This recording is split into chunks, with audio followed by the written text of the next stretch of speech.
Good afternoon, and thank you for joining us for this Patton College of Education Gearing for AI session. For those of you who are joining us in this town hall, we want you to know that we cannot directly see any contributions that you are making, or we cannot see you really.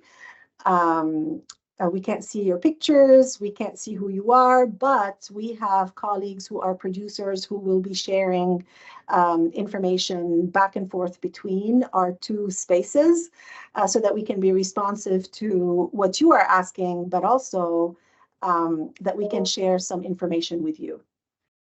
I'm very excited to be hosting today's session. We are as the title says, working towards gearing up to full use of artificial intelligence in the Patton College of Education, as well as across Ohio University. As you all know, with or may not know, we'll share the information for a symposium on AI that is being hosted at the university tomorrow. We'll put that in the Q&A session. We're also going to share a resource folder in the Q&A session for you all to have access to.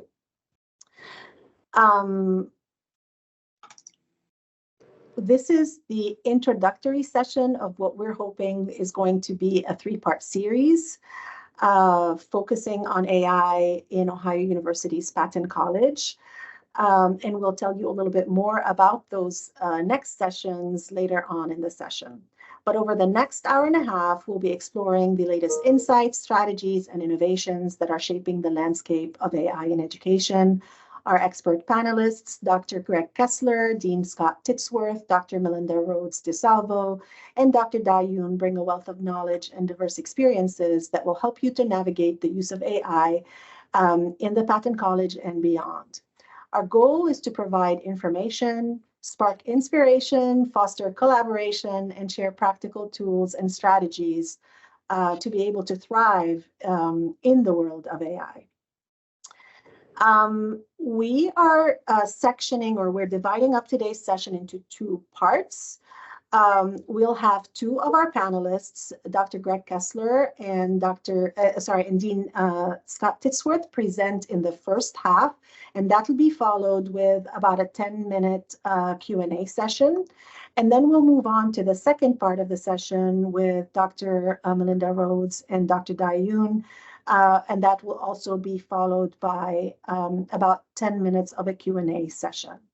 If you have questions or comments, please put those in your chat space or Q&A space, and we will make sure that our panelists receive your questions and either are able to respond in the chat or in our by conversation. Just so that you know, each of our panelists will speak about AI from a particular lens. For example, higher education, K-12, K-12 education, potentials for administrative improving efficiency and use in administrative tasks. And they have each been asked to speak to the following prompt.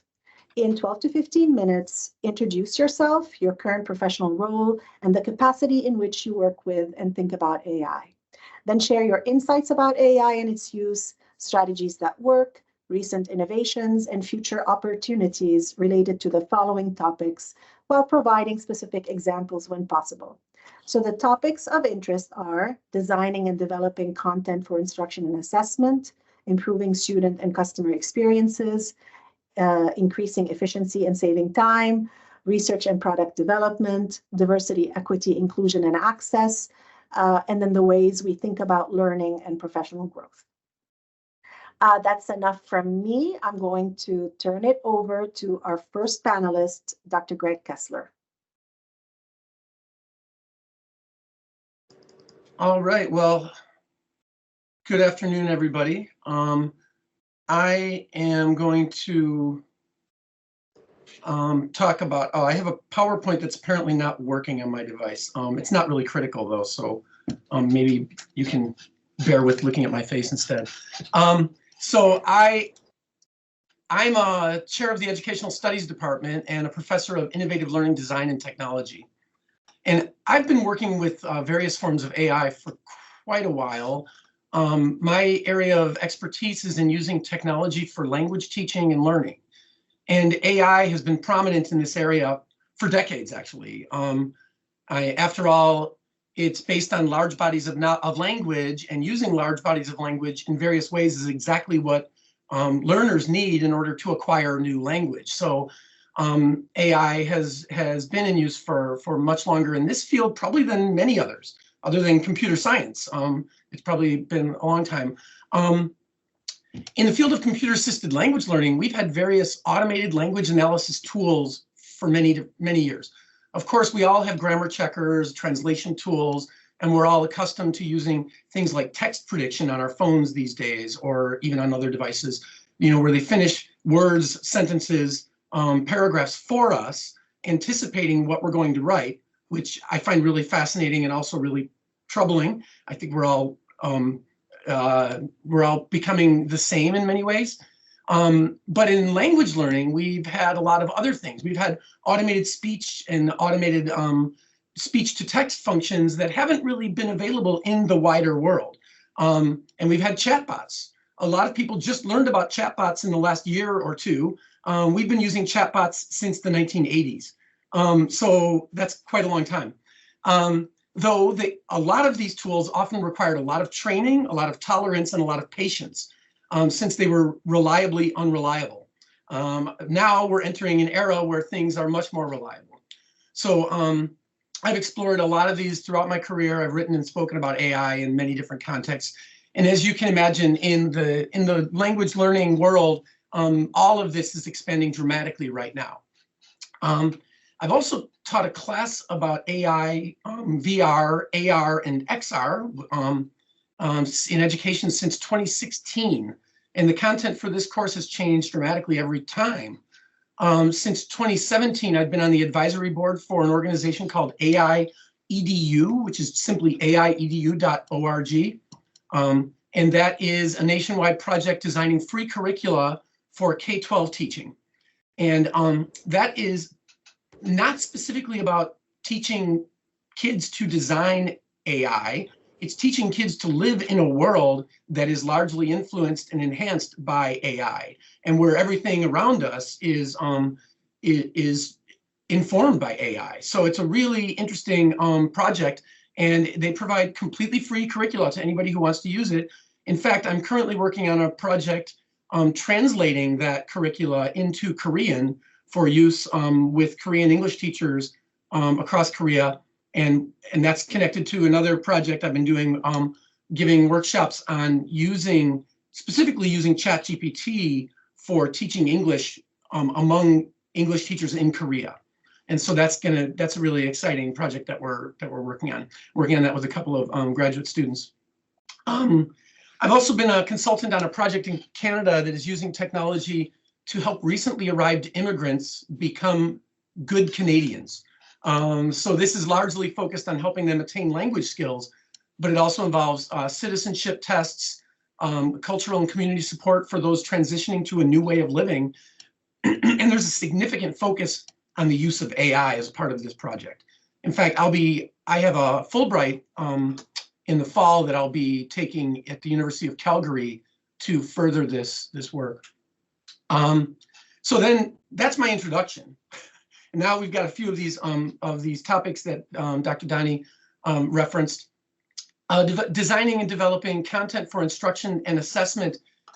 I really think using generative AI to create instructional content is, I mean, it's huge. We could talk about that all day. All of us could come up with different things to suggest for that. I've been working with it in a variety of ways, and I'm sure you'll hear different things from different panelists. The most important thing to do is to provide clear, detailed prompts for what exactly you are seeking, with as much detail and as much background information as you can possibly provide in order to get the best possible results and the best materials to suit your needs. You can utilize things like existing standards, rubrics, textbooks, or other sets of materials to create content that is precisely suited for what you are seeking. For example, you can ask ChatGPT or any of the others to create a 6th grade math lesson for you that meets the Ohio state standards. And you can ask for that lesson to be about algebra or about a specific aspect of algebra, for example. So all of that is up to you and it's under your control, but that is the great strength and the great challenge with generative AI, because you need to know exactly what you're seeking. When I introduce this to my graduate students, first I teach them how to properly use Google, because I tell them they're not using Google properly yet, because they're not using Boolean searches. They're not limiting and defining exactly what they expect to get. They put a few words in and get thousands, if not millions, of results, and then settle for the first few that show up on the screen. Well, if you approach a generative AI that way, you're not going to be getting the best results. In fact, you're probably going to be getting pretty bad results. So it's really, really important. In fact, I think there's really no limit to what you can do as far as creating content for instruction and assessment beyond your own creativity and the ability to design those prompts and experiment with designing those prompts really, really specifically and providing that background information. So I think that relates to the way that we use this with students. One of the best suggestions I've seen, Sal Khan, who is the creator of Khan Academy, he gave a TED Talk not long ago where he said the best thing that we can ask for in the world of education is that every teacher has an AI teaching assistant and every student has an AI tutor, which I think is fantastic. I think that's ideal. That's a model that I've been working with when I'm talking about this with my class. It doesn't eliminate real teachers. It doesn't eliminate real tutors. It doesn't eliminate real students. It simply adds this layer of enhancement to the entire process. So I think we need to be helping students to learn how to use generative AI effectively in order to prepare them for the changes that we and our colleagues will be making across the academy, as well as the changing expectations they will encounter in their professional lives once they leave school. Because there's going to be a lot happening out there that's going to be different. So with that individualized AI tutor that students should expect to have, they can personalize that and customize that. The more they use it, the better it gets. The more they provide their language, the more it sees what they are capable of doing and what they are not capable of doing, the better it will perform for them. And so that is exactly how we can each customize these tools to work the best for us. The next topic that I was provided is increasing efficiency and saving time. So I think the first thing to do is to identify those tasks that are obviously mundane and tedious and very easy to hand off to technology that can simply take language that you have produced previously and create something that resembles it. So the first thing that I did was to have it write letters of recommendation, which seems like a very obvious place to start. And I'm telling my students all the time now, if you ask me for a letter of recommendation, I'm not going to personally be writing it, but you shouldn't be insulted by that, because the first thing they take away is that that's somehow maybe ethically challenging and maybe problematic. But I'm providing their CV, their resume, with the job description, and I'm asking the AI to write this to fit this information together. And then I go in and I add my own personal experience with the student. Or with the faculty colleague, if I'm going to be using it for that purpose. Now, I think this is the kind of thing that we can do for many different purposes that will save time and free up time for other tasks. Now, of course, that's the kind of thing we've heard forever with technology developments, right? Technology is going to take over all these mundane things, and we're going to have so much free time or so much time to devote to the things we really need to. But I think with AI, this is going to be a game changer. We will not have the time to do those tedious things, and it will become an expectation for us to do that in the future. So I really think that is critical. So and I think that relates to the next topic as well, which is research and product development. I think there are many aspects of the research process that can benefit from the use of AI, and I'm currently working on another project with Dr. Zhou and Dr. Wu in the College of Education, applying AI to help with qualitative research. And I see a lot of potential in many aspects of research, just like those letters of recommendation. Literature reviews can be greatly enhanced through the use of AI. It's quite likely that we as humans searching for relevant literature are always missing something. And it's much less likely that a properly prompted AI would not miss those things. So there are probably gaps in our literature reviews that could be filled in with that AI. But we also should be able to rely on it to help us with data collection, with coding, with sorting data, with analysis, even with interpreting the analysis. After all, it can deal with large quantities of information that can easily overwhelm humans. And then we can do the part that we are best at. We can do the creative part. We can apply it to real world situations. We can consider varied contexts and perspectives, etc.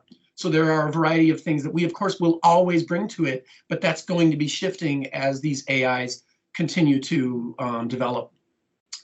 The DEI and access is the next topic I was given, and I see so many different ways that this that AI could be used. I really think an AI could probably go through all of our websites, could probably go through lots of different content that we have at the university and identify potentially problematic issues that humans have not yet identified. I think it could be proactive in that way and then provide us with things that we should take a second look at, perhaps. These could be things that were designed decades ago that have not been seen. We have legacy websites that people often don't even know are there. So there are lots of things like that that I think it could help with. And there's also the issue that a lot of research has shown that many forms of AI present information from a white Western male perspective, and can often be racist. And we should be conscious of that and work toward training and designing AIs to be more inclusive, while we're also being conscious of that issue and introducing that concern whenever we're using tools that represent that potential bias. So I think that's really important. So the last topic that I have is the way we think about learning and professional growth. And I think AI should be dramatically transforming the way we think about learning. It should be transforming the way we teach and our professional growth as much as it should be changing anything we do. It can provide us with insights into how we learn, how we don't learn, the circumstances underlying these situations, and how we might make changes to improve these things. We can better identify challenges or weakness that we may have if we're able to step aside and accept some vulnerability and allow an AI to provide us some feedback on what we're able to do and not do. So with that, I'm going to hand things over to, I believe Scott is next, right? Yes, thanks, Greg. Let me get myself pulled up here. Okay, so first I want to thank Danielle for asking me to be a part of this. It's not often that a dean from one college gets to talk to faculty in another college, so know that I'm excited to be able to do that. I guess just a little bit of background about myself. In the field of communication, part of my background is a researcher, but also part of my background has been a content creator at various points in my career, working primarily in radio and audio. So I think because of that part of who I am, I've always had a lot of interest in new forms of tools that can be used for creating content. And of course, in our field right now, the tool that is, as Greg said, has started to dominate discussion is the use of AI. So what I want to do for the first part of my presentation is to just talk about some of the use cases of AI that we found in the college over the last semester. And then I want to talk about some of the things that I'm personally interested in that I think has relevance to the Patton College of Education. So, to put this in context, about a year ago was when we all heard about ChatGPT. It was maybe a year and a few months. And I think that, for us initially, the way that I remember that was that during the month of December over winter break last year, a few of my faculty that are very in tune to the technology scene started sending emails to me and others about, hey, this thing called ChatGPT just opened up. Do you know what it is? And we had a lot of discussion about it. And I think like a lot of faculty, the initial reaction was, oh my goodness, what are we going to do? Because this is going to be a new form of paper mills, right? And how do we prevent students from committing academic misconduct using that tool?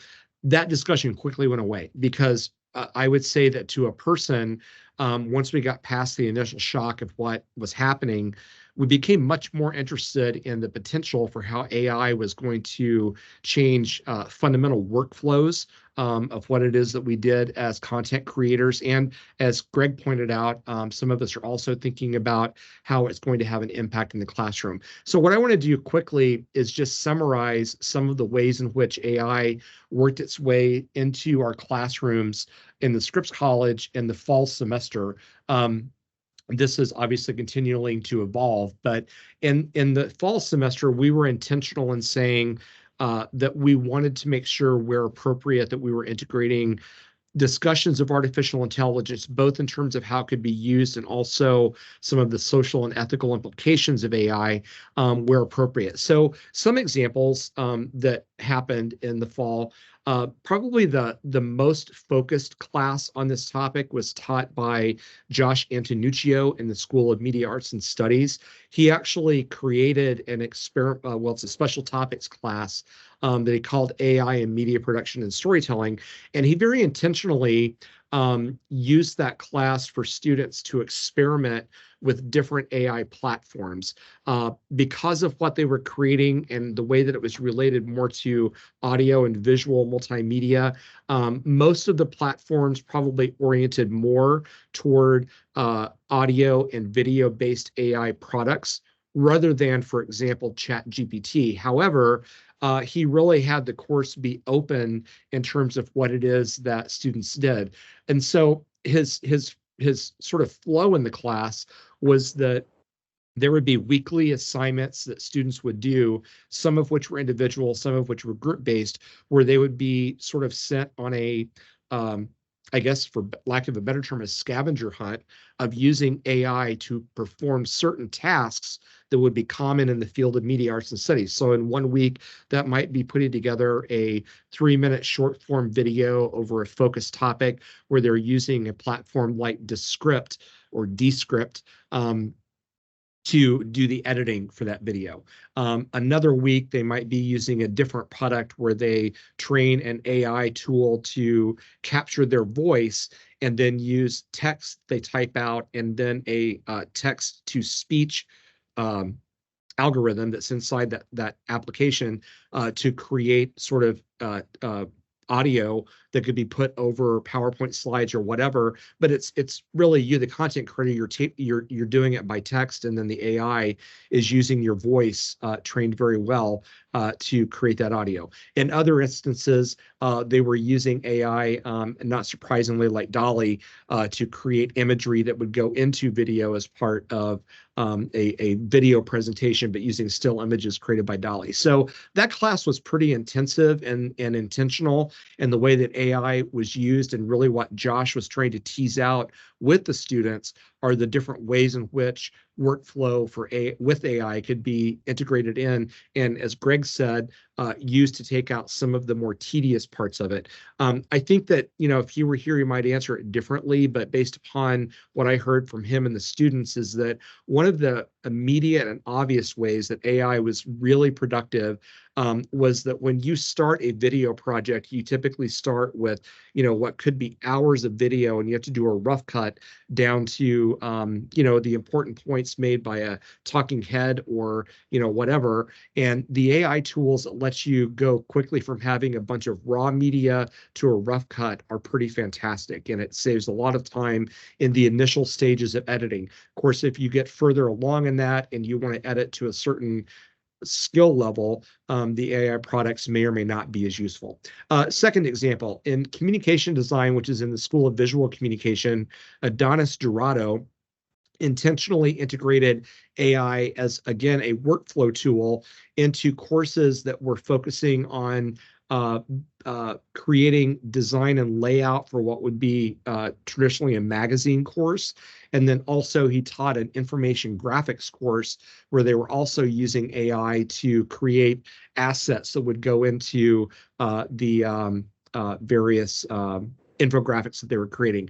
I'm not going to go to the website just to save time, but the magazine that his students created was pretty fantastic in the sense that it was very creative, and they were able to use AI to do things from a creative standpoint that I think would have taken, they wouldn't have been able to produce an entire magazine in a semester with the quality that came out of it because of the tools that they used. Now, importantly, they were not using ChatGPT to create text. They were using it to brainstorm things that should go into stories, and then they were writing the text themselves.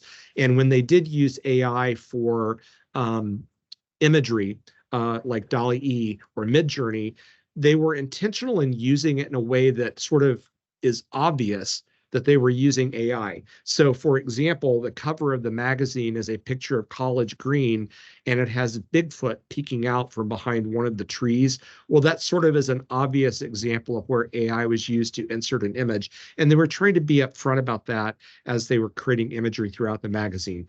One thing that I would note before moving on is that in visual communication, one of the things that they point out constantly is that AI is integrated so much into the Adobe platforms right now that you're probably using it and not even knowing that you're using it. So for example, if you're in Photoshop and you choose to denoise a picture, you're using AI at that point, even though it doesn't have a big shining sign that says AI in use, but you're using AI algorithms to do things like that when you're manipulating an image. A couple other quick examples. In the School of Emerging Communication Technologies, there are several faculty that just naturally integrated AI because it had already become sort of industry standard to use it for that purpose. So in one of our networking classes, they were using generative AI to design router configurations. And they were doing that because that was what their colleagues at places like Cisco and other companies like that were saying was already happening. We had a faculty member teaching a network security class, and a really interesting use of AI was that they had a partner that they were working with, and the student's job was to try to trick the AI into giving proprietary information like passwords from the company. So they were literally trying to outsmart the AI to create a security leak. I don't think they were successful, except maybe at a very rudimentary level of security. But that was a really interesting sort of project-based learning exercise that probably wouldn't have been possible if the company was not already using AI, but really trying to understand the security implications of doing that. One of my adjunct faculty members, Bruce Tong, I'll let you read that. But of course, any of us that are doing coding, he just comes flat out and says there's a lot of stuff that you do to start a coding project that if you use AI, specifically ChatGPT, to set it up from the beginning, you'll save a lot of time and can really focus more on the more technical aspects of what it is that you're trying to create. I taught a class in the fall that was more of an outreach-based class. So I have a group of what we call innovation scholars, 10 students that are first-year students in my class. And we always do a community-based project. What we did this year in the fall is we created a presentation for that we're delivering to community groups. That basically is what this seminar is. So we're trying to give them an overview of what AI is, but we're focusing on ways that they could use various artificial intelligence platforms to make their communication more effective, more efficient, involve less resources. So you know, if you're a small organization in Athens, you still want to have a website, you still want to have social media presence, you don't have enough money to hire a person to do it. That's a place where AI could potentially be extremely useful in helping you do things from a communication standpoint that would otherwise be very difficult. A couple key questions that I sort of put into the guardrails or ethical category. Really interesting discussion between faculty in Viscom who are photojournalists and then faculty that are on the design part of the school or do commercial photography. If you're a photojournalist, you would say, I should never be using AI because my job is to create, to make pictures that are accurate representation of events, people, places, etc. Whereas if you're a commercial photographer or a designer, AI is a perfect tool for you because you're able to use it to find additional ways to be creative. That's a really interesting dialogue between faculty members that come at it from different perspectives. One of the things that we've learned, though, is that even if you're a photojournalist and you decide that you should not be using AI in certain parts of your workflow, like when you're making pictures, you're not going to be able to avoid it to some degree, because even if you avoid the Adobe products that have AI in them as much as you can, you're probably storing your entire photo collection now in something like, you know, the Photos app on your iPhone, where it's using AI to help you organize and keep track of them. And so it's almost impossible to avoid. So what we've decided that we should talk about with our students is what I call the workflow guardrails, that depending upon what part of the field you're in, what your creative process is, that there may be places in your workflow or in what you do as a professional or an artist where you say that is off limits for AI, but there are other parts of that workflow where you say it's appropriate to use AI in certain cases. So that example of the photojournalist that would never use AI to create an image or even to that extent to manipulate an image, but might use it heavily in terms of storing a very large photo collection, or even thinking about if they're photographing an event, you know, trying to use an AI tool like ChatGPT to plan where they would be trying to compose photos from in a given location. So I think that's a really interesting conversation that's much more nuanced than just should I be using it or not using it. There are several professional organizations inside media and journalism that are discussing how to create citation standards and ethical standards surrounding the use of AI.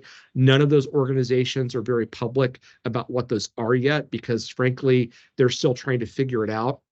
However, one of the exciting things that's happening from Adobe is that they are essentially trying to bake sort of a security system into their products that would sort of have an embedded hidden watermark for images that have been created using AI versus those that are not, sort of like a blockchain for for creators, which I think is really interesting. I don't know much about it yet, but that's sort of where Adobe is going as an organization. Just like Greg said, we recognize that there are implicit biases in the model. We had an individual who used AI to start doing wedding planning. That's an alum of ours.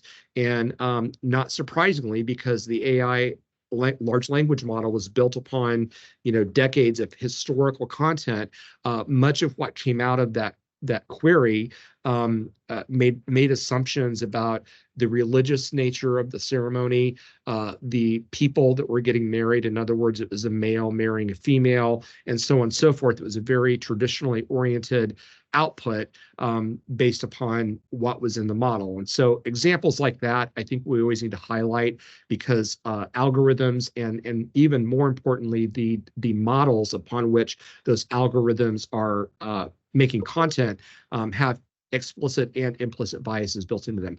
One last thing before I open it up to Q&A. Personally, one of the things that I've researched in my career as a faculty member is the concept of how note-taking helps students learn. And so I've done that, you know, ever since my doctoral program.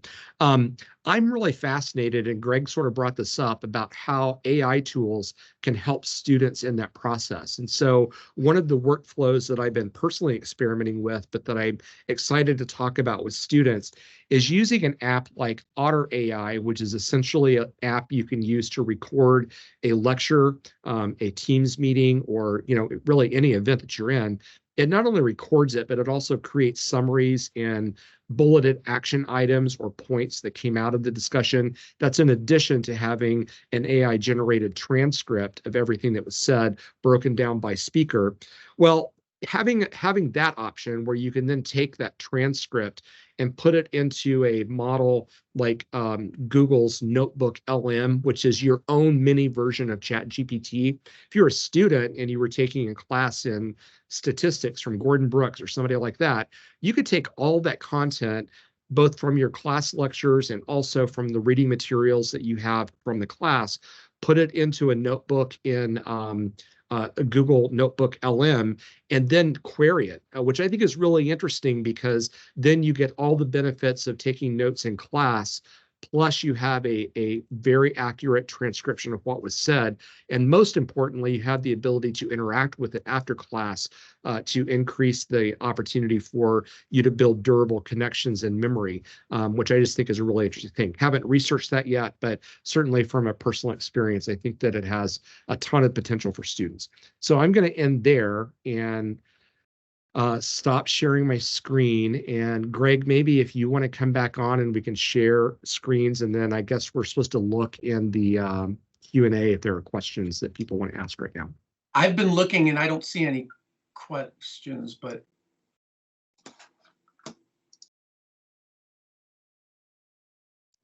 maybe this slide that invites folks to ask questions will prompt them to come in.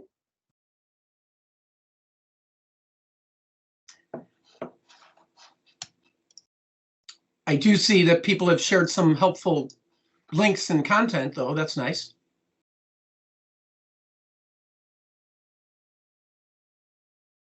Well, Greg, I'm going to take that as a high five to you that we were so clear that there are no questions. So.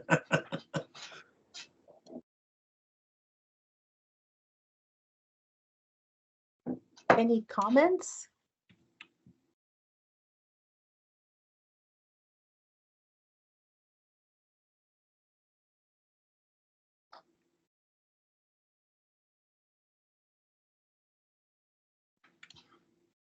Yeah, I'm very intrigued by the implicit and explicit bias in models that you spoke about there at the end, Scott. And I know that, Greg, you also kind of were referring to that as well.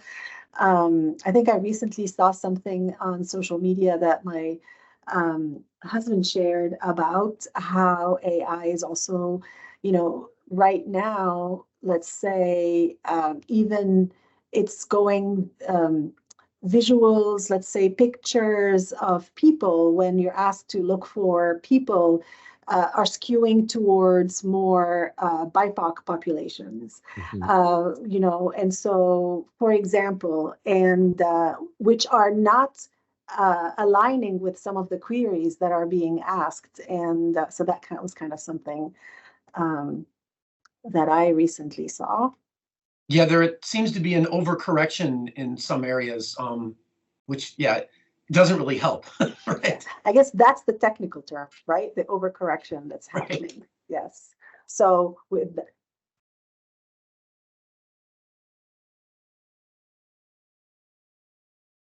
well, we are going to keep going then. And if additional questions pop up, just please pop them into the Q&A session. I know, Dean Titsworth, you're with us for just a little while longer. So if anything pops in, we will kind of send it along to you later. Okay. Thank you. So we are now going to turn over to Dr. Melinda Rhodes-DiSalvo.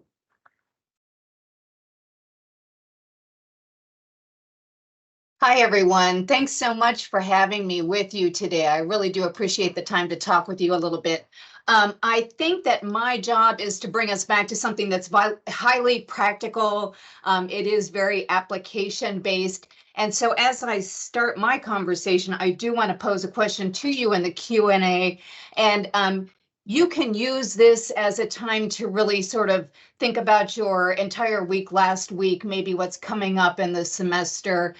what would an AI assistant, administrative assistant, administrative associate do for you? Obviously, childcare is not included, so I understand that that's going to be a disappointment right off the bat. But think of this as kind of like an imaginative exercise or an opportunity to dream, an anecdote for everyday anxiety, maybe an exercise in list making of everything that you have to do. Certainly you can think about this as a lessening of cognitive overload. And in some cases, you can think of this as a budgetary boost for those of us who are in administration. I'm just kind of curious if anyone is thinking about this. And this kind of a topic. And if you would like to, you feel free to share and vent in the Q&A and kind of think about what an administrative AI associate might do for you. A little bit about the CTLA and its staff and its location and what we do, so perhaps you can figure out why we might consider AI as something that is an administrative boost to us. We do have 3 staff members in the Center for Teaching, Learning, and Assessment, and we consider Patton College of Education one of our closest partners. We all share some common goals. I know that we all prioritize teaching and learning, student success. We're heavily vested in these kinds of activities. And we also share some of the same programming, I think, in support of teaching and learning at Ohio. I am executive director of the center. It was relaunched last year. And since then, we've hired 2 associate directors, Jeremy Henkel and Wendy Adams. You probably know Wendy at Patton.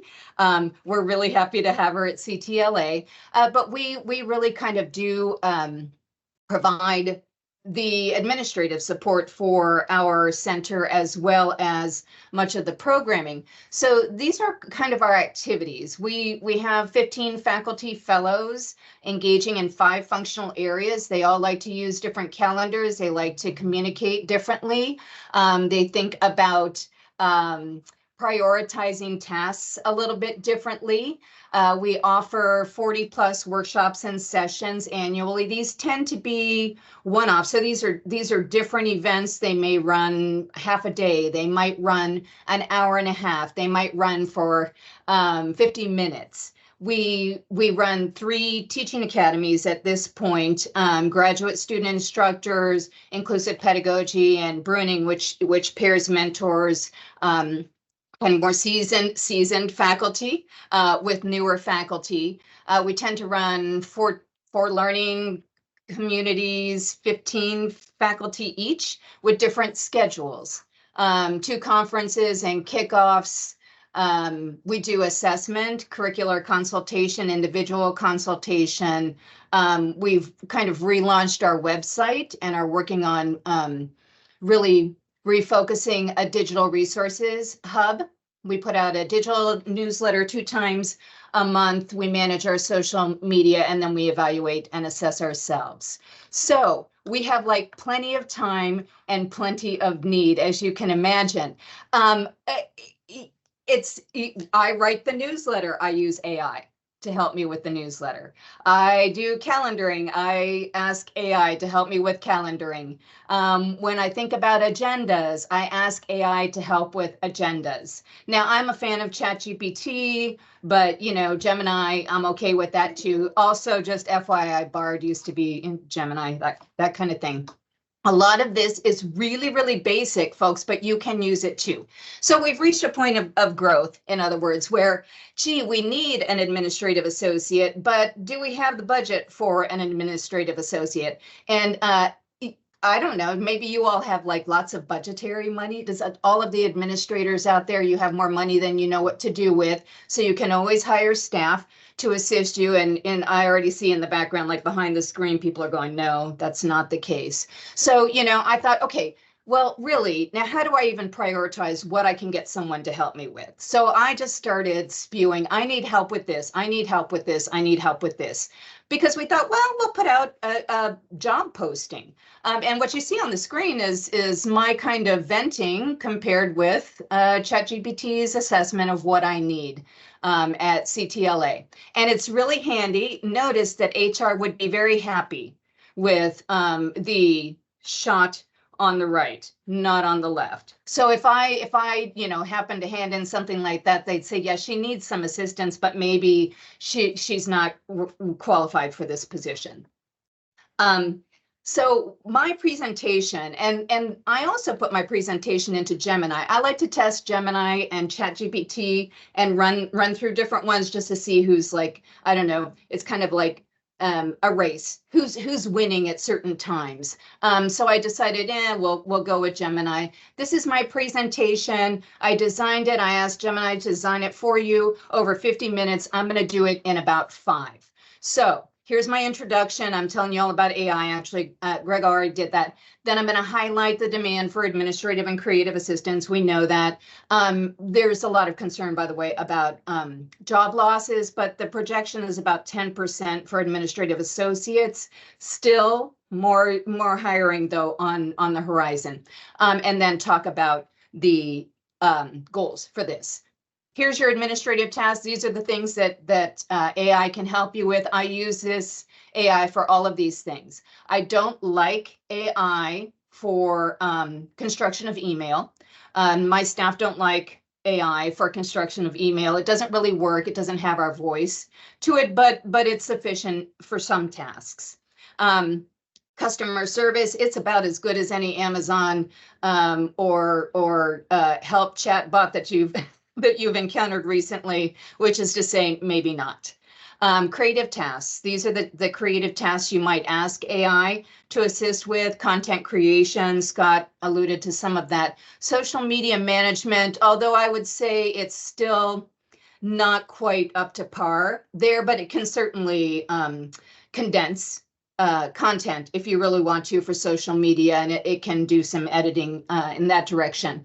What I really love is research and analysis, and I'm not a fan of design and visualization thus far in terms of what AI can do for me.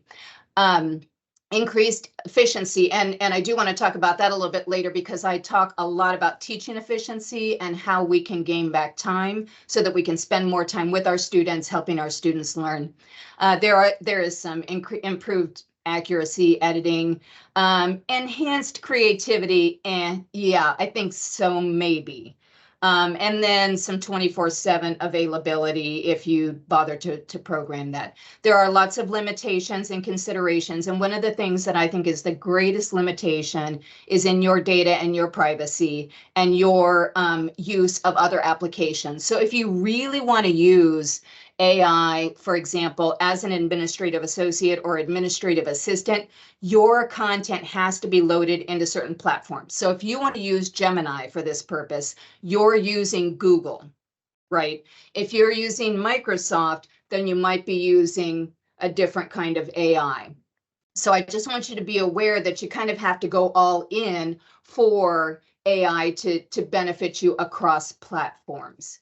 There are biases and ethical concerns, and I'll share with you some examples of that. The algorithms are kind of wonky sometimes. The large language models have scraped the internet in some areas, and it really does depend on what's been available. There are also some lawsuits out about use of content to train large language models that might be copyrighted. The New York Times was trying to negotiate with OpenAI and did not come to a happy conclusion. And then, of course, the job displacement concerns. The future of AI is, I'm supposed to discuss that. You all can move forward with that. And then it even gave me some tips on audience questions and addressing any concerns. So there you go. That's my presentation by Gemini. Now, these are our use cases from an administrative standpoint. I have failed to generate great images for use in my newsletter. And I'll show you some examples. I have used it effectively for organization of a slide on andragogy and adult learners in a recent presentation. I have used it to effectively curate feedback for undergraduates in writing courses. And so from a teaching efficiency standpoint, I really think AI can help you with comment banks that you can then use in Canvas while you're using SpeedGrader. You open it up, click, click, click on your rubric, say, Dear Melinda, pop in relevant comments and click send. So you're not spending a lot of time grading, but you're still giving me great feedback as an instructor. I have used it effectively for website content, especially on development of the AI and higher ed website, and I'll put that in the Q&A in just a little bit. I have used it effectively for newsletter summaries for non-impactful stories. That means these don't necessarily feature our faculty, which are the most important stories for you. So it really has some trade-offs. It doesn't target audiences in the way that I would like for it to, but I'm an old school journalist from way back in the day. I do have recommendations. I just spent some time with a representative from Top Hat to talk about question construction and how AI might really assist in creating test banks that can be deployed in courses, so that relevant statistics can be provided at the same time of deployment, right? So you can write reliable and valid questions, deploy them, test them against certain students, and then return them to a question bank. So, you know, there's a lot that can happen there. I don't think any of us are there yet. So those again, here is, so this the prompt here was, please give me a photograph of a faculty learning community in which everyone is having a fabulous time. And this is what I got. And I thought, well, maybe Dolly didn't understand what I meant by a faculty learning community. So I said, no, just give me a faculty meeting and everybody's having a great time. And so I got this. So obviously I will not be using, but I didn't pay for this. I did buy some tokens, you know, I'm trying to think, where is my investment? So I'm a big Adobe fan, but this was just a little bit of playing around with Dolly. I also used it, this is the example that I had mentioned related to teaching efficiency and feedback.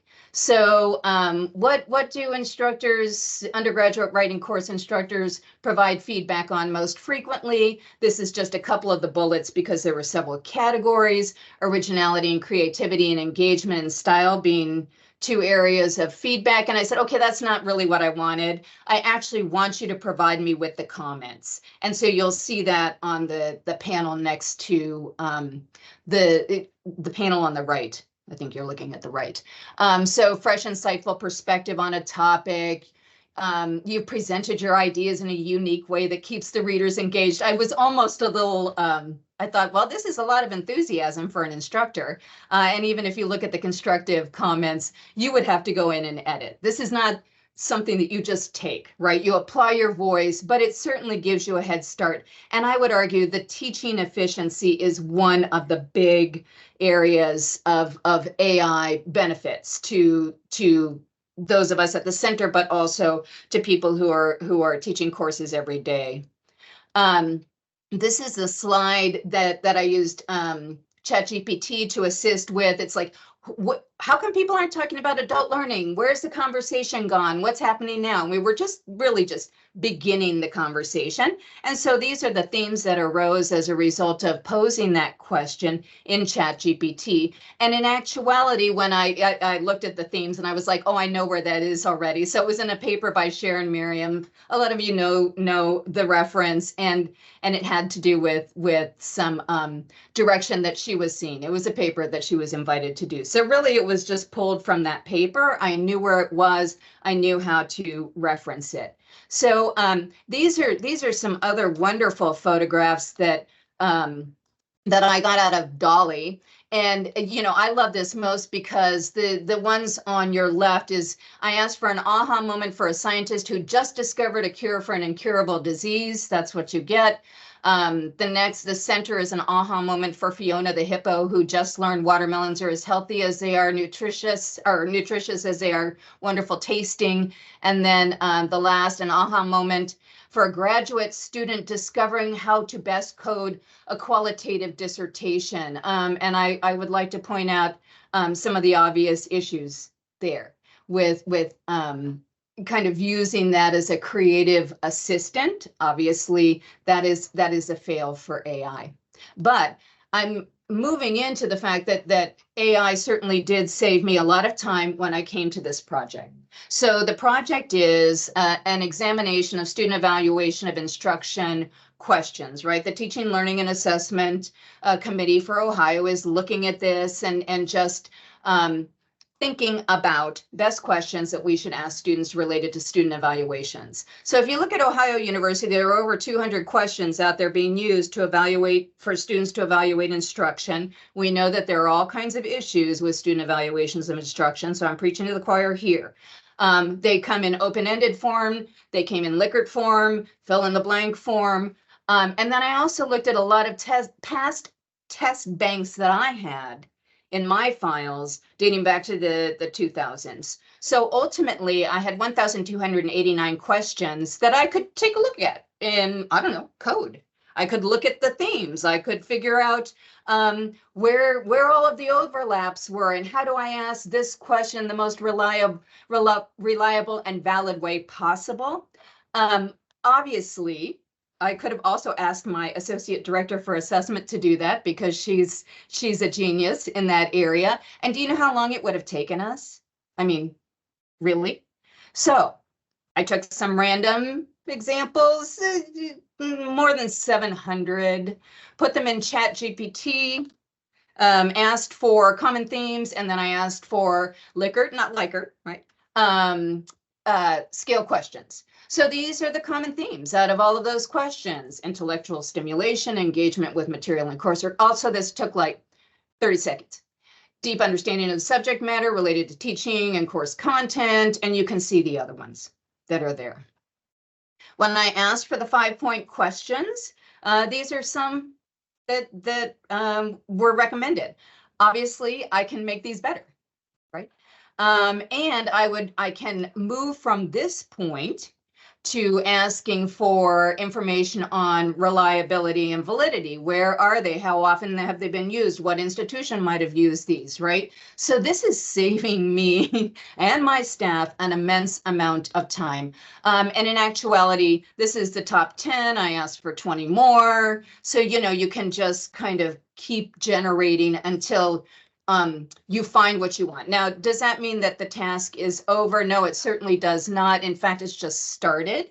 So this is just a start. Also, there are restrictions on information that you can upload into these platforms. You have to be very careful when it comes to anything that's university owned and or has some HIPAA, FERPA requirements associated with them. But at least I could start with that and then align it to this wonderful definition of teaching excellence at Ohio that has been approved or accepted by Faculty Senate.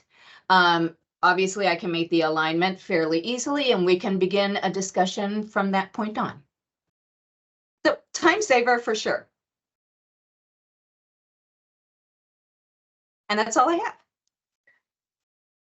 Thank you.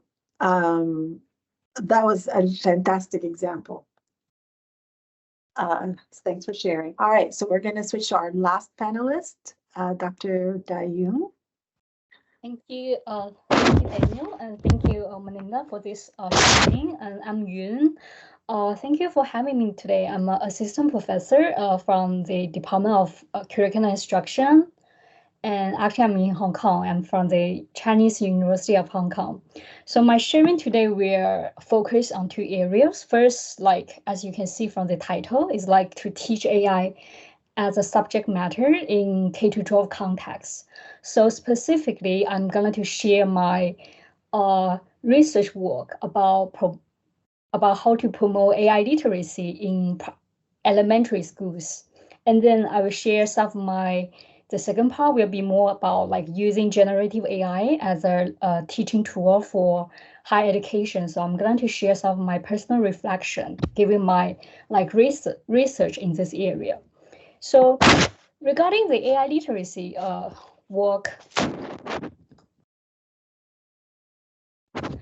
so in 2000, this project can be traced back to 2019 when I was relocated to Hong Kong, like after I did my PhD and the postdoc in California. So as you can see, in 2019, when we talk about AI, it was more about like big data, recommendation system and personalized algorithm, right? So for example, when you use your Instagram, when you use Instagram or social media, the content that have been recommended to you are based on your personal data or the analysis of your personal data. So, but as time goes by, like now we have a generative AI, and as you can see from this like technology development, we see like AI has becoming more and more prevalent in our everyday life. So that's kind of like encouraged me to know more about like what is like how we can prepare our young generation, especially like now we have the terminology of like AI natives, like which is very similar when we talk about digital native to describe a young generation who are born and grown up with AI facilities, these gadgets, these like for example smart all this like smart equipment, right, in everyday life. So when we talk about how to prepare and how to empower the young generation, a very dominant terminology that come into the literature is something called AI literacy. So AI literacy, as you can see, like is about something we call as competency, or is a very comprehensive competency. So when we talk about AI literacy, it's not only about using AI as a subject matter. So it's not only about like technology or technique understanding or skill about AI applications, AI concepts, or AI terms, but it's more about a very comprehensive understanding that covers not only technique understanding and skill, but more importantly, the appropriate values, attitudes required to make ethical and responsible decision in using, designing, and developing AI systems.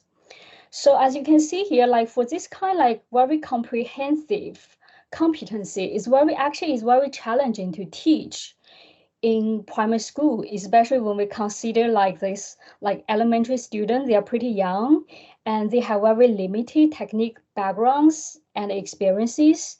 And also like according to Piaget theory, like this young children, they are still under this like concrete operation stage, which means that they have difficulty with abstract reasoning.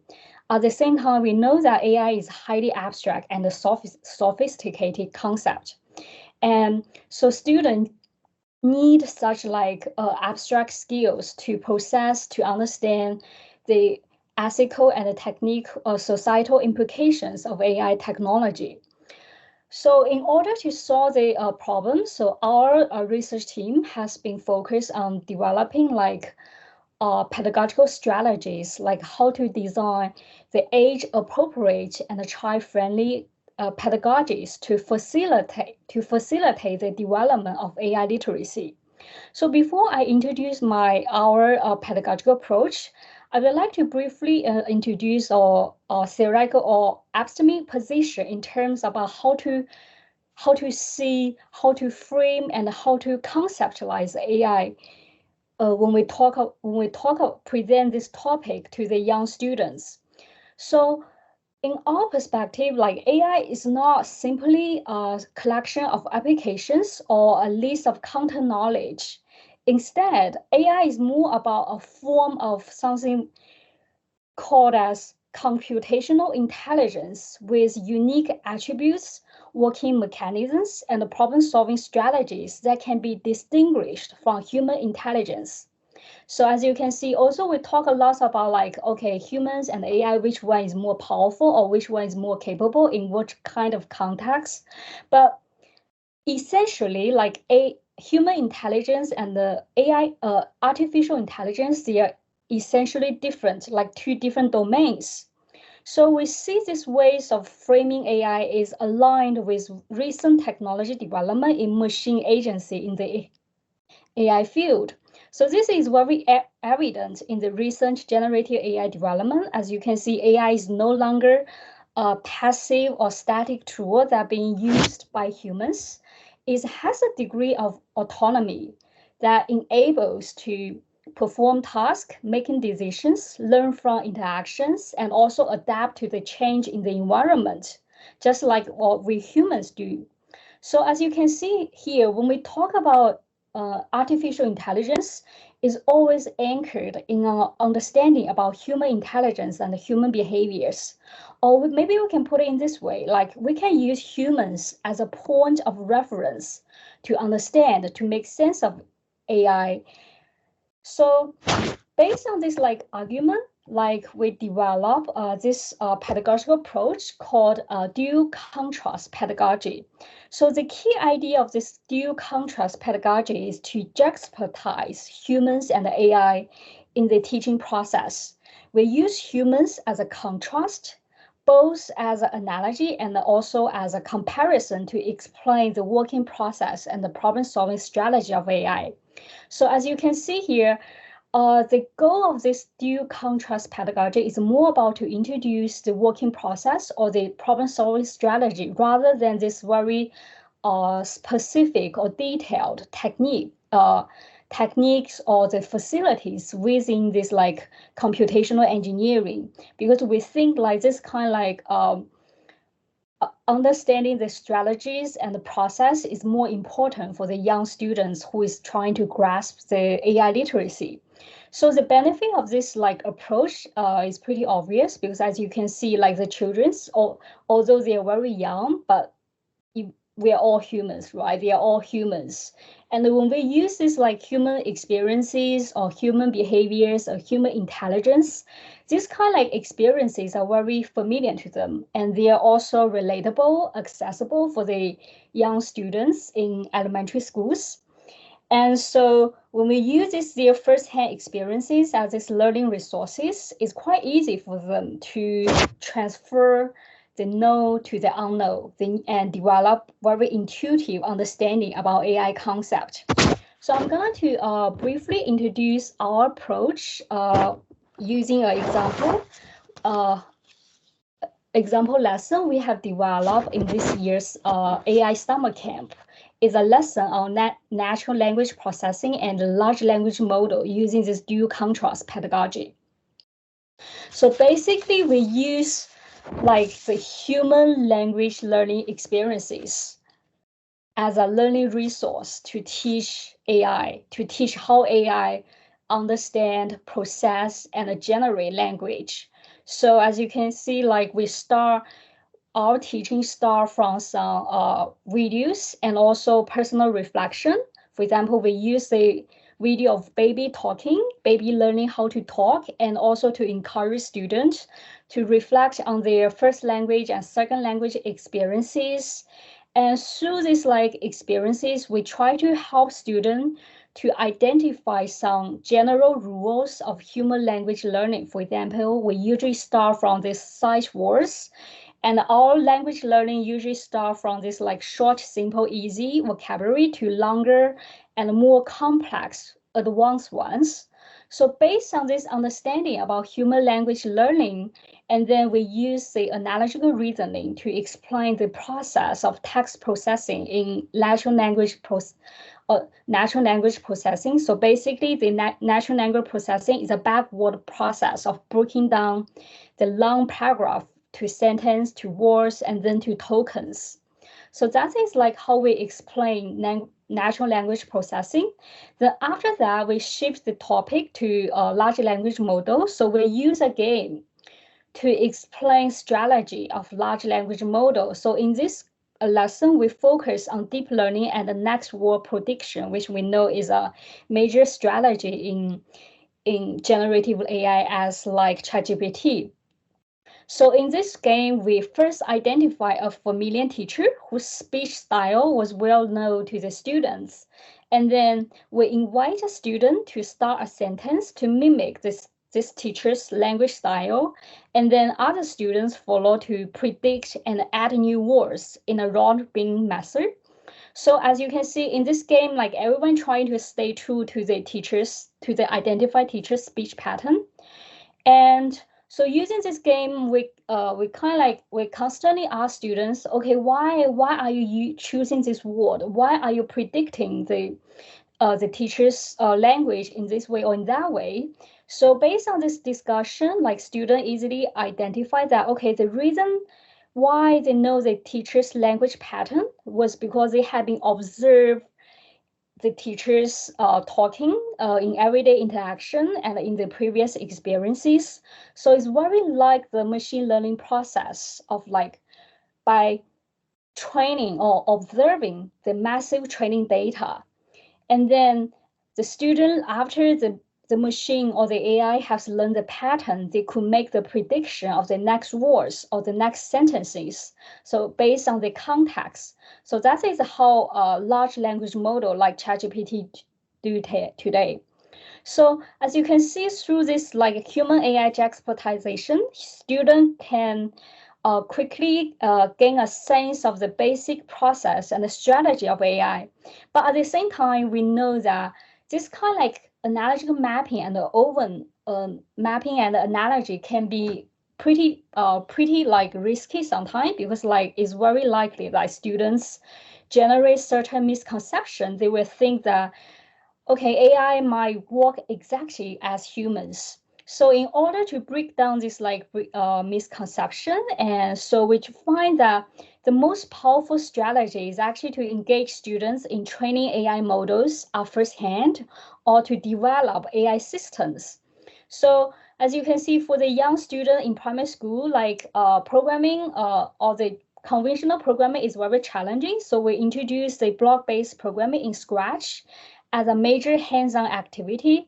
So as you can see, like the block-based programming in Scratch is very intuitive operation, like drag and click.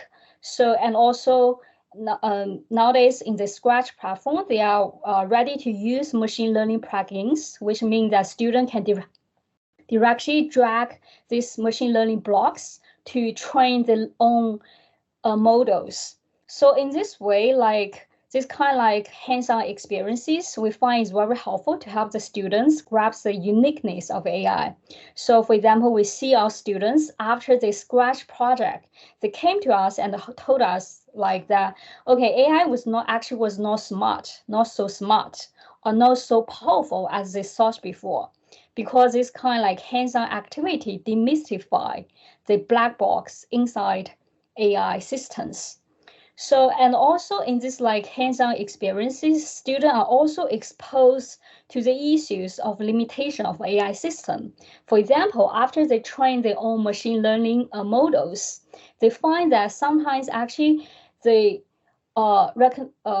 recognition result of the machine learning model was actually not really accurate. So they try to ask and also try to explore what is the reason behind that the low accuracy of the prediction result in the machine learning model. So then they will keep asking and also do some exploration and discovery. And some students get familiar with this idea of algorithm bias and AI discrimination. So that is how their ethical attitudes grows at the same time.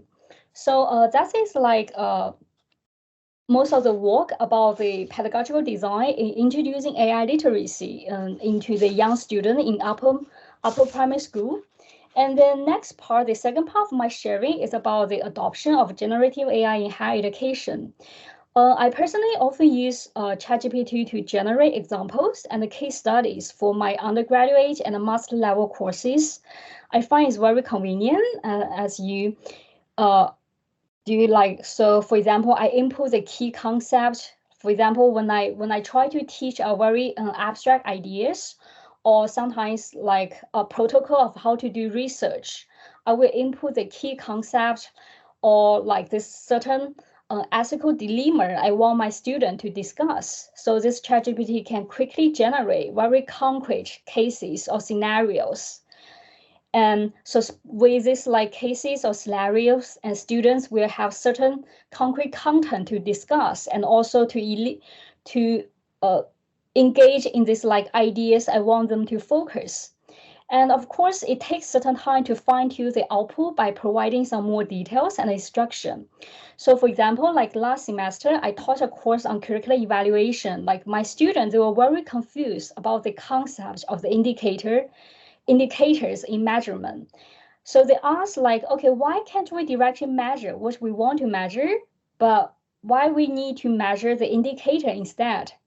So wasn't the direct measurement more accurate or reliable? So to clarify the student confusion, like ChatGPT helped me generate an example. So the example ChatGPT generate was like, so how would you like to measure if the bread is well baked or not during the baking process when you are not able to open the oven directly and have a direct observation or test? So that is a moment like we need to use the indicator to make inference about the something we want to measure.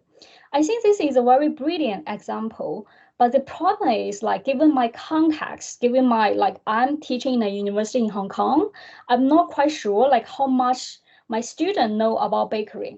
So that is a kind of like realistic constraint for that. Because if you go to a Cantonese restaurant, obviously not too many dishes, they are baked, right? So I told ChatGPT this issue and it gave me another example of cooking rice. So how to tell whether this rice has been well cooked or not during the cooking process. So as you can see, this is a more common phenomenon in many Asian environment, right? So from this example, you can see that the current generative AI model are more general models based on specific or historical training data sets, as the other speaker has shared. So the default setting of generative AI models might not able to fulfill some nuanced cultural and or context needs if we do not input like guidance or fine-tune the model. So however, if you provide some specific information, for example, the context information or the task you want, or the expected outcome or the feedback, this AI model can adapt the responses to better fit the context or the cultural background of the audience. I think this kind of like adaptability is very critical in education settings because like our students, they usually come from very diverse backgrounds, which require or tailored or relevant or engaging material for them. So I think this adaptability is both for AI system and also for us as educators. So the AI system need to adapt and respond to the diverse cultural and social context to enhance the model's understanding of the cultural nuances and also the capacity for more personalized and contextual aware responses. And at the same time, for us as educators, like if we want to use this AI tools to facilitate our teaching, we also need to use it in an adaptive way, which means that we need to be more proactive in prompting and also fine-tuning the AI-generated content to suit our specific education goals and to tailor the output for to align with all the background of our students. Okay, so I'm gonna stop here and thank you all for this opportunity.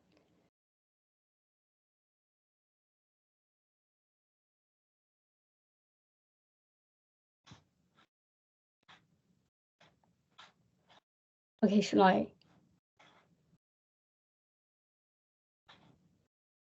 All right, well, thank you. We are at our second Q&A session, and I don't know if I missed them earlier, but I do see some questions in the Q&A chat, so maybe we'll start with those. From Claire Berlin, what are some of your favorite AI groups or newsletters to follow for news? It's general.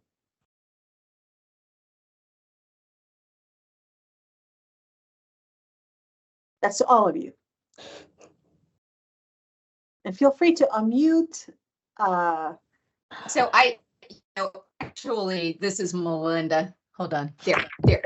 I honestly, things change so very quickly that I actually turn to media for a lot of this. So I look at the New York Times, and you'll find a lot of like, there's a hard fork. Greg, you're nodding. I think maybe you're familiar with that.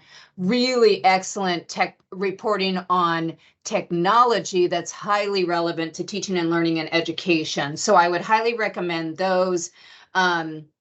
That there are certain podcasts, I'll go search for some of the names of those podcasts, and they're consistently up to date in terms of what's happening. And I think if we wait for what we see on the front end of free, services for AI, we're not getting what is happening with AI and development, and especially with teaching and learning, educational, instructional technology platforms. So I would say if we just look for kind of the surface, we're not going to find it. But what I do is it's almost consistent because I'm so interested in this, and I have a lot of worries about where we're going to go in our world with AI.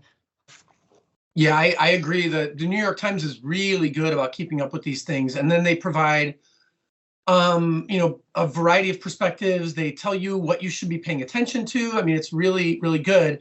But I also read Wired all the time.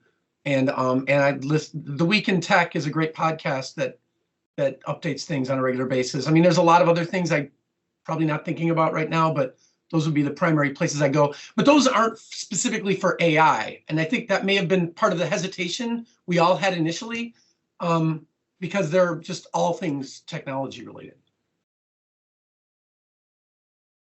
And I really do think that you can find a lot in business news as well.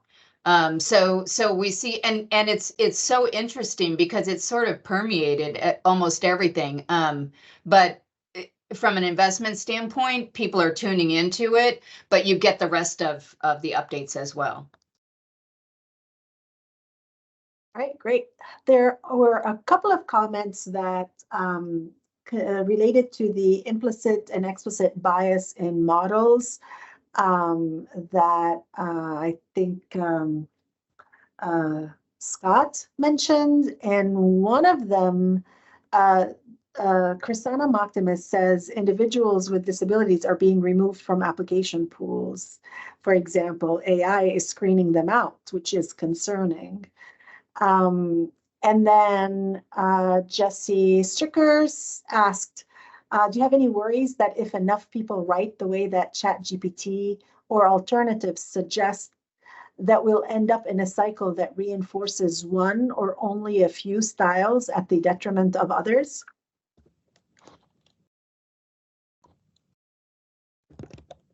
I think that's already happening. And again, if we kind of look at the larger kind of conversation around AI and media consumption and leveraging AI, I think that's what's happening now. So what we need to do again is to be especially wonderful consumers of this particular technology. I also think that it speaks to something very good for all of us, which is the critical presence of true teachers and educators in our midst, right? Without those individuals to help people navigate and think about and to represent sort of ethical and moral positions on AI, it can be a pretty scary place. Yeah. A question from Li Jing Yang. Can you find out whether students use ChatGPT in their research projects? I guess turn it in or safe assign probably cannot. Are there any tools or could, or I don't know, it's a double negative. It might be cannot not find it or could find it. So what are your thoughts? I wouldn't try. I think you can find the obvious. So, when I look at some writing, I'm like, oh, AI generated. It's just so very obvious, but it will become more sophisticated. And so we'll lose that kind of, oh, here's the intro, here's the bulleted list, nice little bolding to make it very clear, and then a summary statement. That tends to indicate to the instructor that there might be something happening. Turnitin has had false positives, but they are assuring us that things are moving forward in that area. I just think that we're better off examining our own assessments and assignments as opposed to worrying about or hoping, frankly, that we'll be able to catch it, because I just don't think we can. Greg, you might have different ideas on that. No, I agree completely. Yeah, I think it's a waste of time. I mean, I think we can be doing better things, more important things in different ways. And I have heard stories from students who I just happen to know personally, not my students, not my field, but students who have been accused of using AI when they haven't used it. And the response is, I was taught to write, very formulaic essays. So it just happens to look like it. I think the worst thing we can do is to accuse people of doing something like this unethical without any evidence other than just a hunch. So yeah, it's just really dangerous. Yeah, I agree. I think it's really tricky because, like, traditionally, if we find like there's a plagiarism with the student writing, actually there's a exact citation, right? They exactly without citation, they exactly copy and paste of this like original words or the sentence. But with this like generative AI model, most of our judgments about identification, whether this is AI generated content or not, is based on the linguistic style or this linguistic pattern. But but there might be some student who just like that way. There's like no way like we can we do not I think like we do not have any concrete evidence to show, to accuse, and also to like, yeah. Thank you. One question, maybe how often does the information, let's say on ChatGPT, get updated from Rebecca Choi? Because it's already 2 years old. And it's maybe about 2 years older than that, because that's the reference maybe for when they generated. So do you have any sense of how often information in these platforms is updated? It's a good question. With ChatGPT in particular, the data ended in November of 22. So, and it hasn't been updated since. So we don't know how often, because there's been no how often so far. That was it for ChatGPT 3.5. I imagine it will be vague in many cases. There's an interest, I think, in not being completely transparent for some of these companies. So I doubt that they're going to really let us know exactly what they're doing with that. Well, and related to that, I think there are a couple more comments related to copyright, ownership and permissions, which we won't have time to delve into today, but hopefully we will be able to do that in a next session. I do want to bring us to a close. Thank you, everyone, for participating. Thank you, Dai Yun. Thank you, Melinda Rhodes. Thank you, Greg Kessler, for joining us. Thank you, Scott Titsworth, who is not with us right now. As we continue with our gearing up for AI, we've got a couple next sessions to look forward to, in addition to joining our Ohio University Symposium tomorrow. One, we will look for announcement for the Center of Teaching, Learning, and Assessment about AI and policy. And I know as soon as we have that information, we'll share it with our Patton College constituents, but I'm sure it's going to go out to the university at large. We do have a Dig Deeper into AI workshop planned for Thursday, April 25th, 1 to 2:30 in the Patton College. And we're going to organize that workshop with several of our committee members and other Patton College scholars who are doing work on AI, like Dr. Yushun Zhou and Dr. Greg Kessler, Dr. Alan Wu, Dr. Chrisana Maktimus, Dr. Marcy Shepard, etc., about AI and you. So AI and me, how do I use it in my work? And we'll send out a survey to kind of find out a little bit more about the things that y'all are interested in and have some kind of way to work in small groups. It will be online.